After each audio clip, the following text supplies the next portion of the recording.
Good. All right. Fabulous. So let's jump into, I have to get back to my screen. Creating clients for life. So we've talked about the buyer transaction. We've talked about the seller transaction. And now we're like, okay, well, that's done. Do I forget about them? What do I do with those people? They've closed on a transaction. And what's next, right? So let's talk about that in creating clients for life. So I mentioned this last week. I'm going to mention again. Roughly 75% of realtors or real estate agents do not follow up with their clients after the sale is complete. We call those orphaned clients. And we're very sad about orphaned clients. Please do not orphan your clients. They will do more transactions in the future, even if you sold them their forever home. They can refer people to you.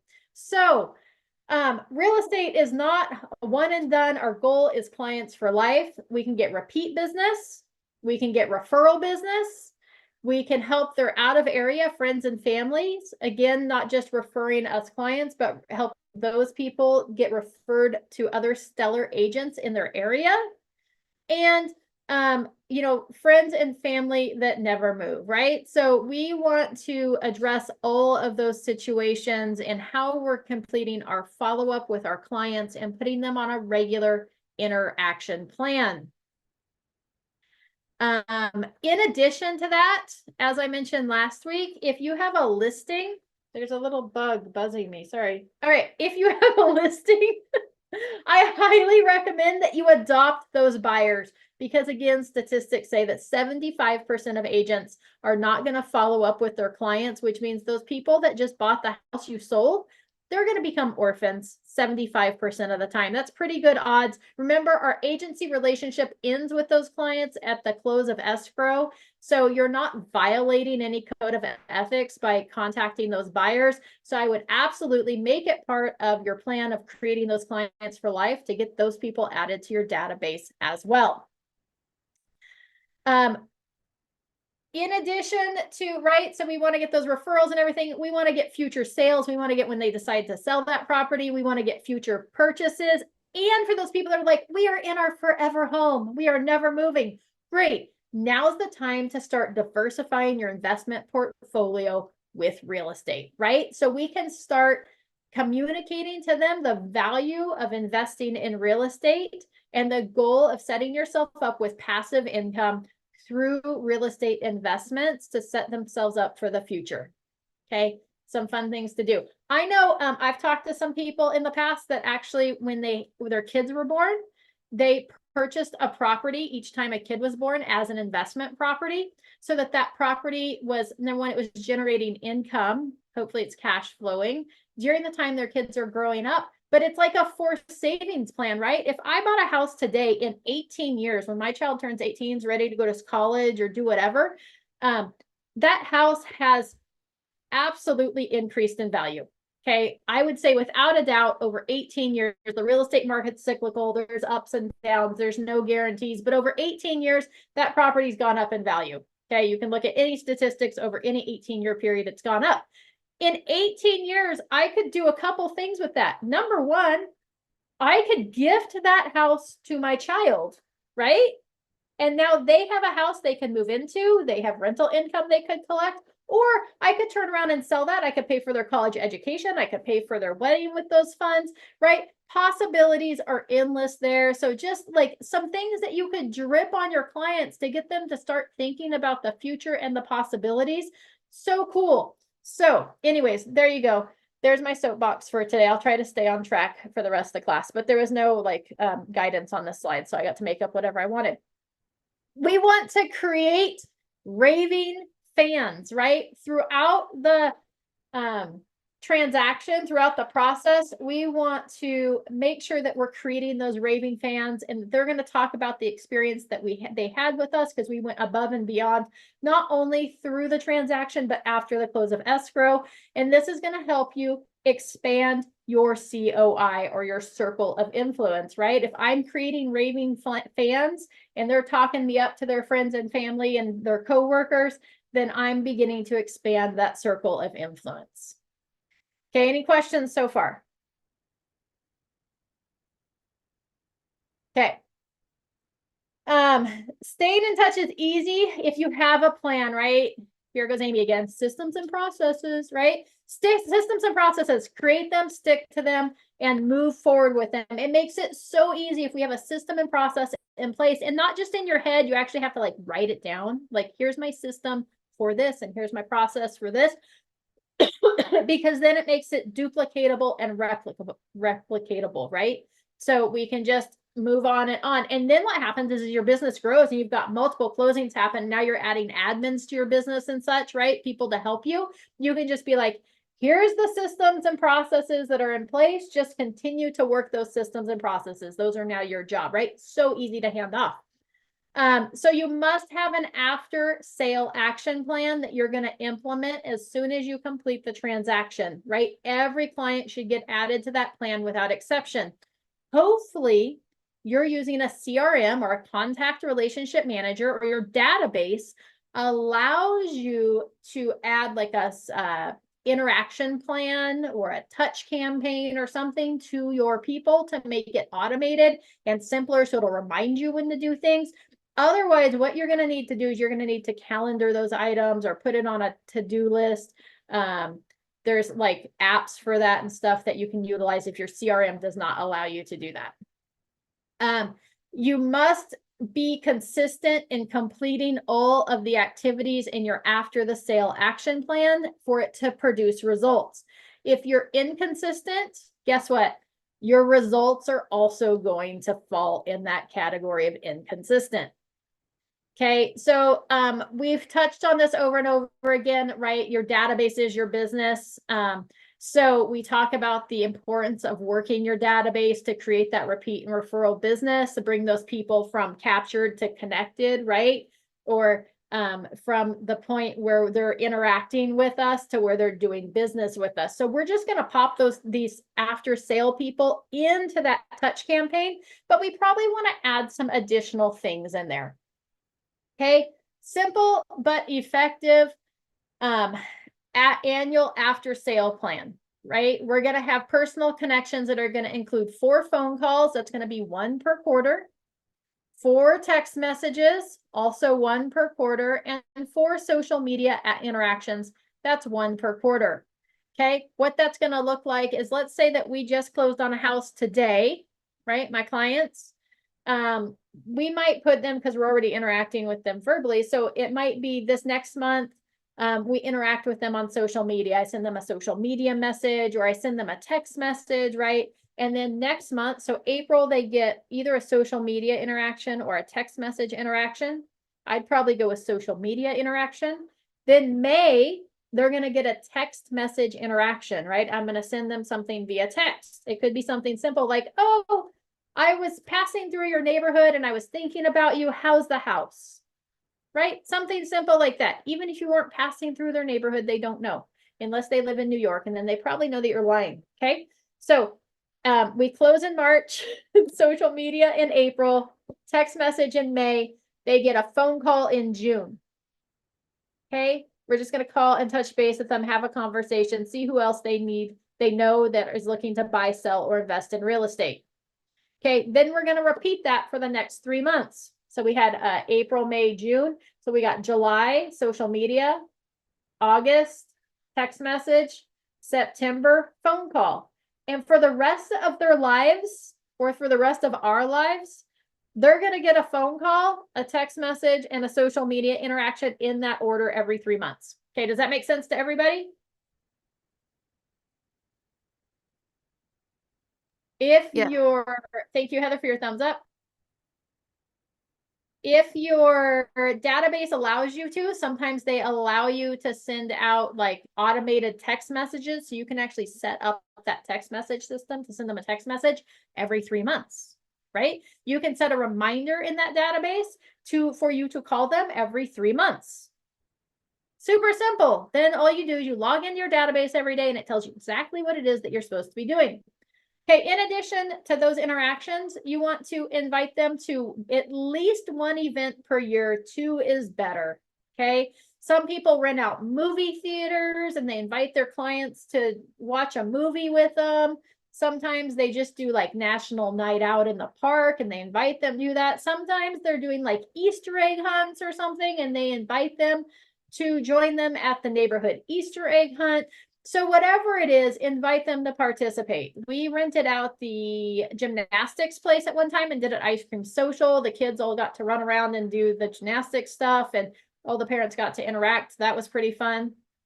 So there's no end to possibilities. And you could be like, ooh, big event. That sounds scary. I'm an introvert and all those people, that brings me anxiety. I'm right there with you. It's okay. That's why I have Shannon, because she's really good at that stuff. But you could just do it on a smaller scale. Maybe you enjoy doing like happy hours or something. Maybe every Friday you find yourself down at Merchant in Maine at happy hour. You could just make it your prerogative to every week you invite 2 or 3 people from your database to join you at happy hour. Whether they join you or not the point. It's that the fact that we've invited them to join us.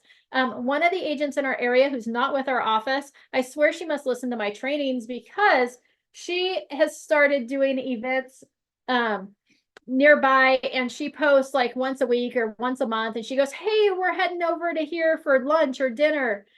Feel free to come join us. I think that's really cool. She throws it out there on her social media to help people like join her at her lunch activity, like super fun and easy. So, but be deliberate in that invite to an event. I would do 4 items either mailed or on their doorstep. Okay. 1 thing per year should be a market analysis. Okay. Either mail them a market analysis of their property or drop it off on their doorstep. And then you can do 3 other things. The first year that they close, one of those things that you should make sure they get is a copy of their closing statement. And I would say that should go out in like January or February so that they have it when they go to do their taxes, because inevitably they're going to call you and ask you for a copy of it. But even so, even if they don't, they're going to want a copy of that. So it's always a good thing to mail out. Okay. Or you can always drop it off. Okay. In addition, we've got a few more things. Hold on. All right. In addition to those, you probably want to also email them out 12 or a monthly newsletter, right? Something pertinent to them. This is where you could talk about like becoming a buyer, or you might have a seller section, or you might have an investment section, or it might be fun events coming up in the community, or, you know, who knows, it could be like life hacks, right? You could just make it really fun. This could also be, if you didn't want it to be like a newsletter, for a couple of years, we were actually mailing out every month. We were sending out recipe cards to our database. So that was really fun. And then you can make a whole thing out of it where maybe you do a Facebook Live on the night that you're making the recipe. And then you could join in and get people like, hey, who else is making their recipe this month? Excuse me. And if they didn't get it, maybe if you're like, hey, if you didn't get a recipe card, shoot me a direct message with your address and I'll make sure you get one next month, right? You could post it. So you can make it like a whole fun thing. Apparently I'm out of water. You also should probably set them up to get electronic market updates. You can do that through Real Scout. It's a free service we have through Realty One Group. Log in. I actually go in there and draw a circle around their neighborhood. I don't. Abby actually does it for me. Thank you, Abby. Abby actually goes in there and finds their address and then draws a circle around their neighborhood and sets them up to receive a monthly neighborhood update of what's going on in their neighborhood on a monthly basis in the real estate market. Super cool. It's a nice professional email that goes out to them. And I would stagger that. You can specify which days those go out. So if you're emailing out your newsletter and you're sending them an electronic market update, I would stagger them so they're getting something basically every 2 weeks. So either your newsletter goes out at the beginning of the month and the market update goes out mid-month, or vice versa, right? So I would do something like that. I would also make sure they get like a birthday card on their birthday. They probably should get a home anniversary card every year on their home anniversary. and a holiday card of some sort. It does not have to be Christmas. It could be Easter. It could be Happy April Fool's Day. In fact, I actually advocate no Christmas cards. Why do you say that, Amy? Because everybody gets Christmas cards at Christmas. It doesn't stand out. It just goes in this pile of Christmas cards. I thought I still had mine sitting on my desk, but I just moved it this morning because I was trying to clean up my desk. I was going to show you my pile of Christmas cards, right? It just gets piled up with the Christmas cards. So if you pick a different date, like Happy Groundhog's Day or Happy First Day of Spring or Happy April Fool's Day, nobody else is sending them cards at that time. So your card's going to stand out. So I'm a big advocate of pick another holiday. Okay.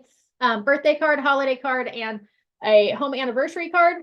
You can, you can make sure you have reminders in there for those events and activities. So you get the card mailed out in a specific period of time, or there's services like AM cards or send out cards that you can pay for, and you can actually put your database in there and it will send out those cards automatically for you.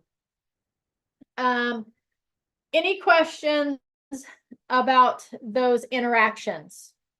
Calls, text, social media, at least one event, 4 things either in the mail or on their doorstep, your newsletter, market update, birthday card, and holiday card, and a home anniversary card. It's not on there. Okay. In addition to those items, if we've just closed a sale with somebody, especially if they're a buyer transaction, you probably want to meet up with them like those first month after they close escrow is going to be really important. Week 1, I would probably pop by and give them a copy of their home warranty information if they got one. Okay, this is a good time to check in on them. How's everything going? Everything working good? You feel comfortable? Here's a copy of that home warranty. If something goes wrong, call them first. If you have any problems with any of the claims that you try to place through this home warranty, please call me, because sometimes their job is to kind of deny your claim. My job is to help your claim get accepted. So if you have problems, call me, right? I do that for all of my buyers. I do all that for the orphaned buyers as well, right? We got a copy of that home warranty. Oftentimes our sellers paid for it. So what a great opportunity to stop by their house and be like, hey, wasn't sure if your agent gave you a copy of it, but here's a copy of the home warranty information, right? In addition, I just wanted to make sure, in fact, can I get your contact information? How's everything going with the house? Are you happy with everything? I wanted to make sure I had that in case the sellers thought of some information they might be helpful that they wanted to pass along. And here's my information in case you end up with any questions, you don't know what a light switch does or something to that effect, I can ask the sellers for you, right? Get their contact information because now we can officially add them to our database, not just their address and their names, right? In addition, most of the time, if I'm going to do like some sort of a closing gift, again, check with your CPA or your tax professional to find out what can be written off. But if you're going to do a closing gift, oftentimes I don't do that at the close of escrow. They're getting keys at the close of escrow. They're usually really excited about that. They're busy moving stuff or renovating or doing things. Your closing gift's going to get lost in the process. So I usually do my closing gift about a month out. Okay, about 30 days. That's a good time. Heather's getting ready to give me some money. About a month out, that's a good time to give their closing gift to them. Sorry, Heather. Just having fun. Because now it's special and it's going to stand out to them. It also gives you that another touch right after the close to either remind them to get referrals or to send out reviews, right? So either ask them for referrals or reviews. It's a great time to do that. All right. For our non-clients, right? Those people, even that are in our database, we're going to touch on these just briefly. Those people that are in our database that haven't done business with us, we still want cheerleaders. Sometimes, like maybe my parents live in their house and they've lived there since 1987 and they've never moved, right? So not all of our circle of influence are going to move, and maybe they don't want to invest in real estate. So just because they haven't used you doesn't mean they can't refer you. So we want to make sure that we connect with our non-clients to see who they have for referrals, who they know that might be looking to buy, sell, or invest in real estate. And remember, you can always get out of area referrals, right? If my parents who don't live locally refer somebody to me and say, hey, This person's looking to buy, they're looking for a great agent. Can you set them up with somebody? I'm like, absolutely, I can. Because now what's going to happen is I'm going to find them a stellar agent where they live, and I'm going to collect somewhere between 25 and 30% commission on that transaction because I connected them with that agent. I'm going to get a referral fee. Some agents build their business solely on referrals to other agents. So don't hesitate to get those out of area referrals.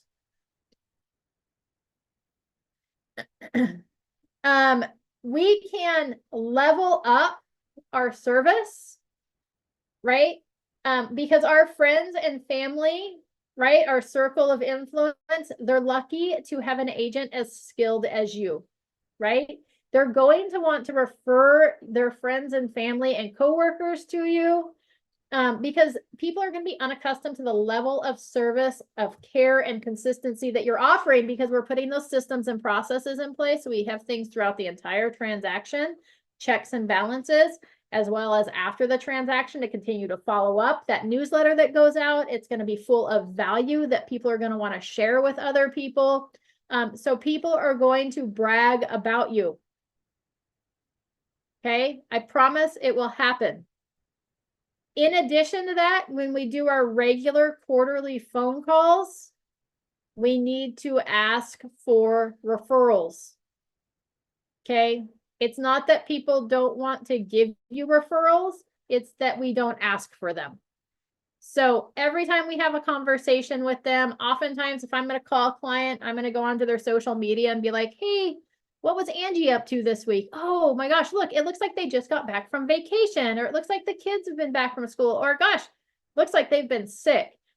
Ring, ring. Angie answers the phone. Hey, Angie, it's Amy. Hey, I was on social media. It looks like you've been sick lately. How are you guys feeling? Is it just you, or is your whole family sick? Right? We're going to have a conversation like family, occupation, recreation, dreams. I'm going to get caught up with Angie. It's going to become much less awkward after the first phone call, because sometimes we haven't talked to people in a long time.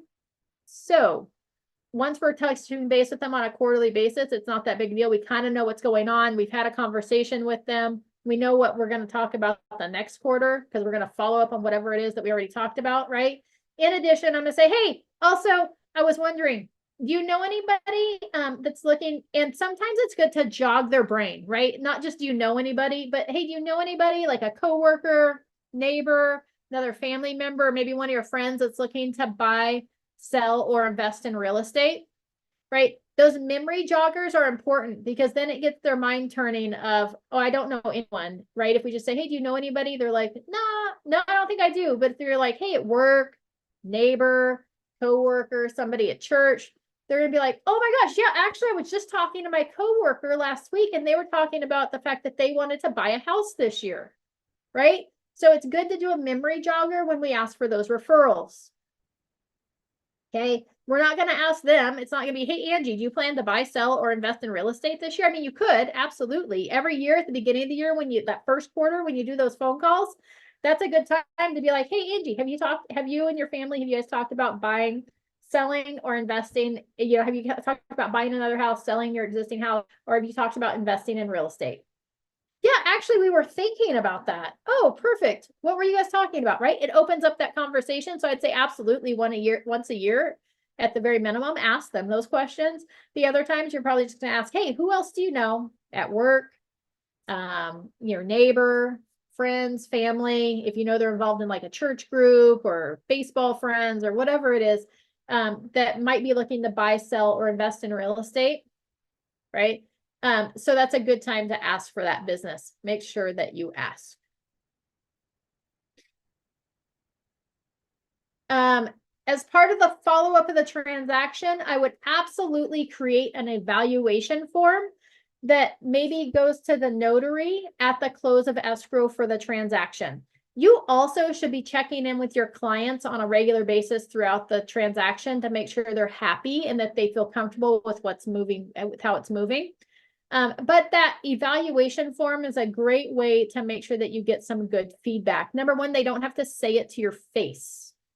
Okay. We all know people don't like to have confrontation, so they don't want to say things that are negative to your face.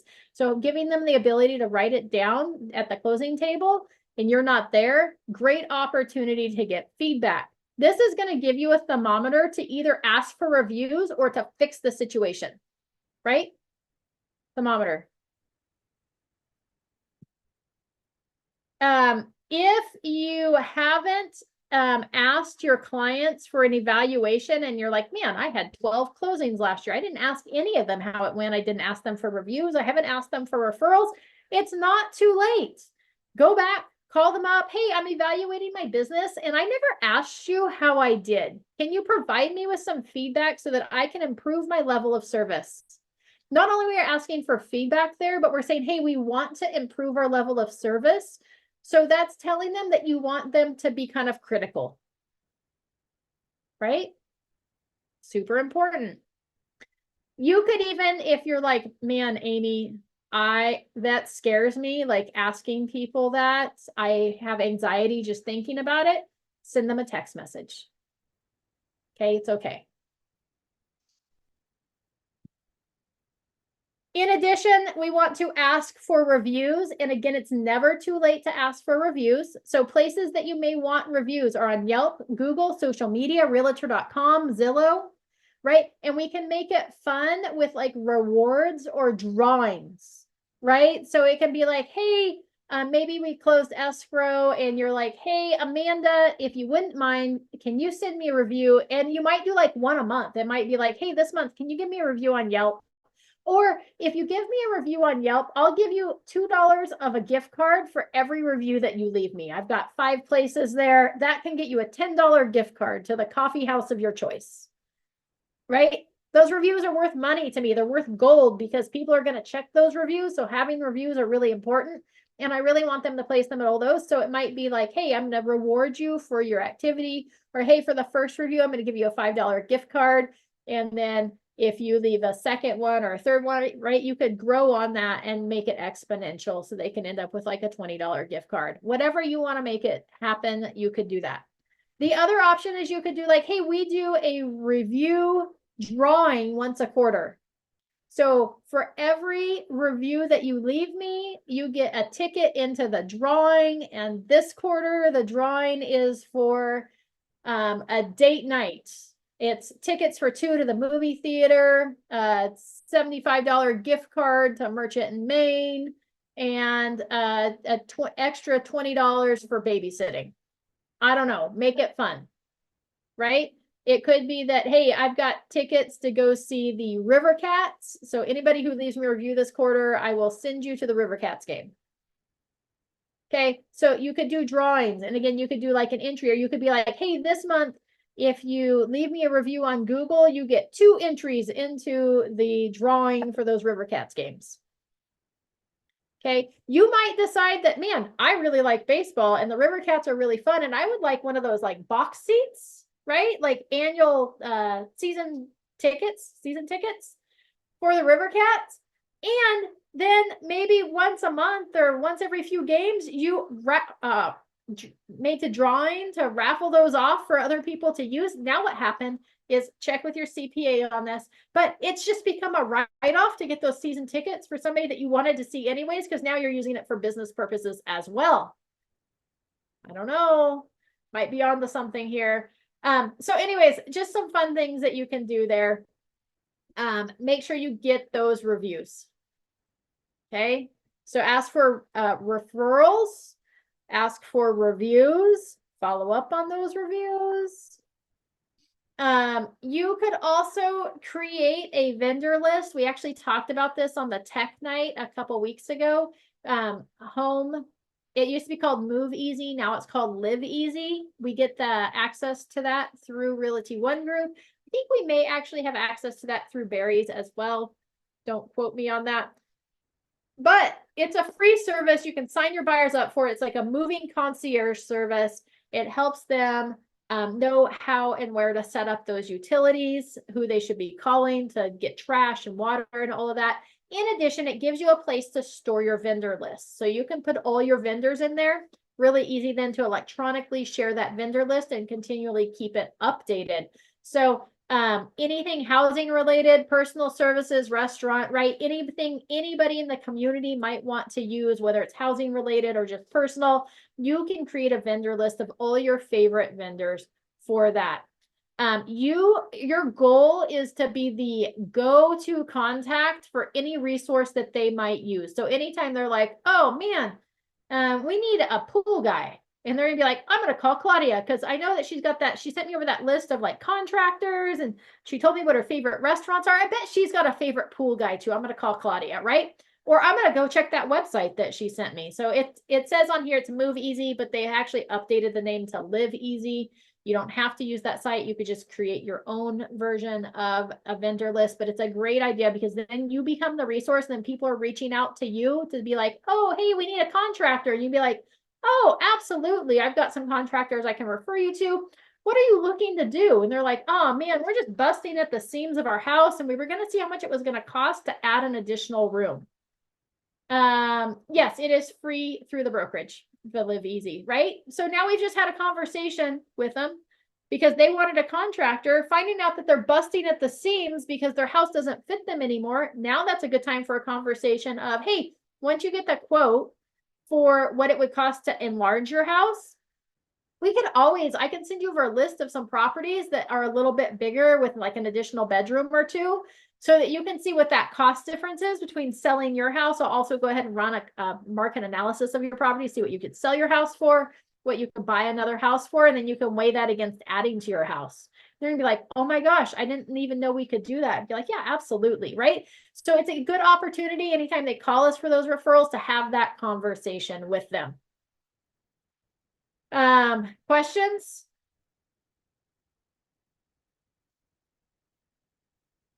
All right. If you don't ask for it, you don't get it. Mahatma Gandhi, right? I already said that. Ask for referrals throughout the transaction. Who else do they know that might be interested in buying, selling, or investing in real estate? Throughout that transaction is a good time to touch base with them. Hey, I just wanted to follow up. How's my level of service? Who else do you know that's looking to buy, sell, or invest in real estate that I can assist? Right? Always ask. There's a really powerful script called the Promise Script. This is one that several agents are using to get proven results on those referrals. Hold on, I just have to shrink my window a little bit. Uh-oh. There, hold on. I don't even know what I clicked on. All right, right? The Promise Script. This is something that you would do as we start that transaction. My goal is to provide you with 5-star experience. I'm going to deliver such amazing service that you are going to want to refer me. And if you don't refer me, I'm going to assume it's because we have done something wrong, and I will want to talk to you about what I could have done better for you, or done better with you, right? Can you do that? They're gonna be like, yeah, that makes sense. Absolutely. I want 5-star service. That makes sense. I enjoy her service. I'm going to want to refer. And if not, she's going to ask me what happened. Perfect. Thank you. I'm going to count on you for that referral. All right. And then you're going to shake hands. Perfect. Just so we are clear, if we get to the closing and you haven't been in touch with me, giving me the name of someone that I can help, I'm going to assume that I haven't delivered on my end of the promise and that I could have done something better. So I'm going to want to talk to you about it to find out what I could have done to earn that referral. Would that be okay to do? Right? Or would you be okay with that? Right? If you started the transaction with this script, number one, if you walked away with one referral from every transaction that you closed, would your business be better? Everybody says yes. Heather gives me a thumbs up. Right? One referral from every transaction.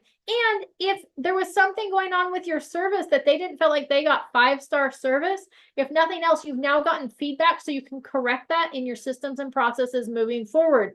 That would also help your business, right? Everybody says yes. Perfect. So the Promise Script, right? My goal is to provide you a 5-star experience. I'm going to deliver such amazing service that you're going to want to refer me. And if you don't refer me, I'm going to assume it's because we have done something wrong, and I will want to talk about what I could have done better for you. Can you do that? Thank you. I'm going to count on you for that referral. And just to be clear, if we get to the closing, you haven't been in touch with me about the name of someone I can help, I'm going to assume that I haven't delivered on my end of the promise and that I could have done something better. So again, I'm going to want to talk about it to find out what I could have done to earn that referral. Is that going to be okay with you? Right? The promise script. And then again, this gives us the launching board throughout that transaction to say, hey, I'm just checking in with you. Am I delivering that 5-star experience for you? Right? We just negotiated the repair request. They've got all their requests approved by the seller. Hey, am I delivering on that 5-star experience for you? Right? Listing agent, you may be like, hey, I know the buyers asked for some repairs, but we had already talked about that in the seller's net sheet. And so you're actually still netting more money than what we talked about. Am I delivering on that 5-star experience? Oh yeah, absolutely. This has been stellar, right? So it gives you a chance to check in with them throughout the transaction.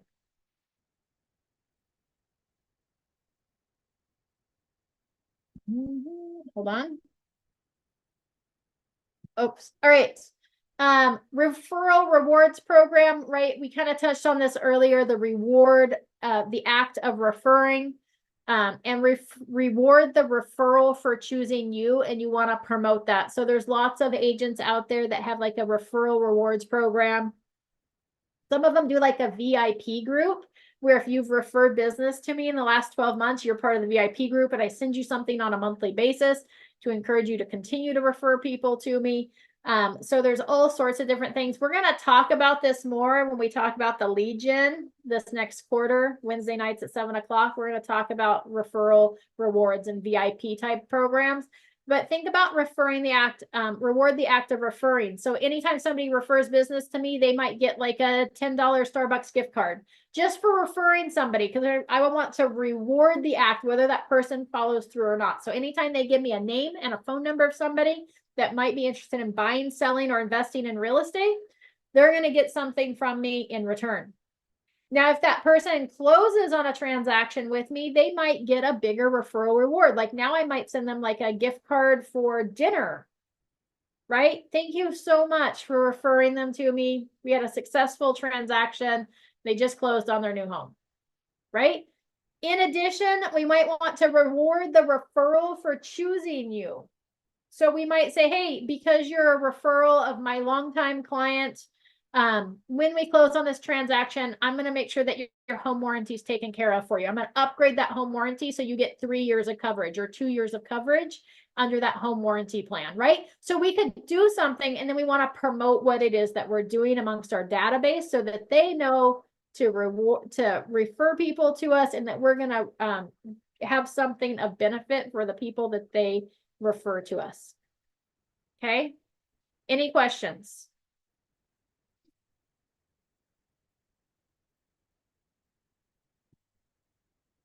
All right. That brings us to the end of today's lesson, creating those clients for life. Again, it's all about systems and processes.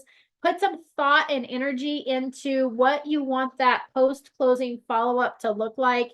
You should have at least a minimum of 36 interactions with everybody in your database that is in contact with you. So people that actually know your name and will pick up the phone or respond to a text message. You should have 36 interactions with them on an annual basis. Again, I would recommend those 4 phone calls, 4 text messages, 4 social media interactions, 12 newsletters, 12 market updates, at least 1 event, and about 4 mailers to go out or pop buys. So once a quarter, you're either knocking on their door, sending something in the mail. Make it fun, make it rewarding, make it items of value. There's a whole slew of stuff in our Realty One print, I think is what it's called. Not the one design, but the other one, that they've got a whole selection of recipe cards, sports schedules, you name it. They've got stuff in there that make it super easy to send stuff out to your database. You just upload that mailing list. You can export it and upload it into there, and they'll mail them all out for you for like pennies of what it would cost you to print and mail stuff out yourself. So super easy and fun. Anybody have any questions before we wrap up today? Don't forget to log your attendance in the chat box is the link for that.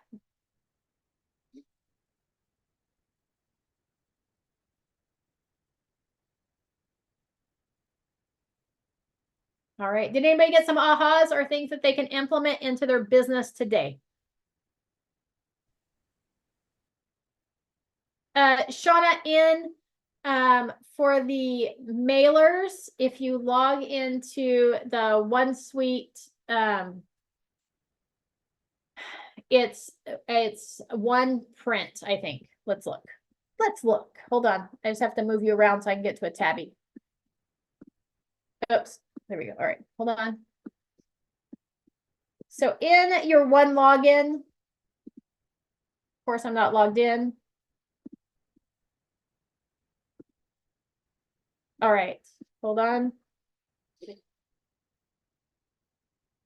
All right, you've got One Design Creative Studio, which is kind of like Canva, allows you to create things, but the Print Center, the One Design Print Center, that's where all of those templates are. They have a bigger template selection than the One Design, than the other one. So the Print Center, because here we have seasonal marketing. You've got like baseball schedules, hockey schedules, basketball schedules. You can go flyers. So if we go here, postcards, we're going to go large postcards. Those are all just sold. Hold on. Oh, let's go seasonal. Here, look, they've got like Earth Day, Easter, fall back, Groundhog Day. Makes it super easy to send out that Groundhog Day information for your holiday card. Recipes. Oops. Here's where I find those recipes. So this is all under products and then seasonal special. Look at this. Pickles, homemade dill pickles, crock pot mac and cheese. You could pick one of these that's seasonally appropriate and send it out. Griddle street corn, griddle Philly cheesesteaks. Look at these. Cilantro lime shrimp kebabs. All sorts of options there. So just some fun things that you can do. Fabulous. All right, everyone. I hope you have a fabulous day. Today is Tuesday. Tomorrow we'll be back with Brickhouse Mortgage at 11, and then tomorrow evening at 7. I think we said no class. No class tomorrow evening at 7 because we're heading into Easter. So I will see you all in person on the 5th for our Avid training and for our review of your goals for the 12-week year. Thank you. Absolutely.